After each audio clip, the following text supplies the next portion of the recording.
এই যে নেও, দুই ভাইয়ের জন্য খাবার নিয়ে আসলাম, কে কোনটা নিবে? এ ভাই শোন, আমি যেটা নিব এটাই হবে, আমার উপর কথা বলবি না, ঠিক আছে? কি রে, তুই আমাকে কি ভয় দেখাস নাকি? আচ্ছা ঠিক আছে নে। এই তো লক্ষ্মী ভাইয়ের মতো কথা। আচ্ছা ঠিক আছে, এই নে তাহলে, আমি এটাই নিব। আরে আমি তো কাঁটাযুক্ত খাবার পাইছি।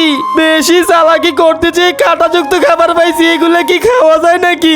হা হা হা, বেশি লোভ করছ তাই তো এগুলা পাইছ। হা হা হা, ভালো হয়েছে ভালো হয়েছে।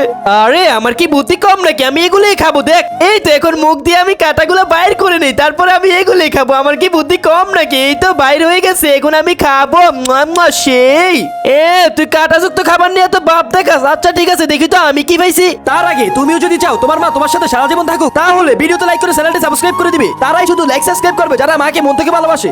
আরে আমি তো অমলেট ডিম পেয়েছি, ডিমের তরকারি। কতদিন হয়েছে ডিমের তরকারি খাই না, আজকে পেট মন সবকিছু ভরে খাবো। গপ গপ, সেই টেস্টি রে। অনেকদিন পরে খাবারগুলো খেয়ে সত্যি অনেক মজা লাগতেছে। দূর চাই, আমি আবারও ঠকে গেলাম।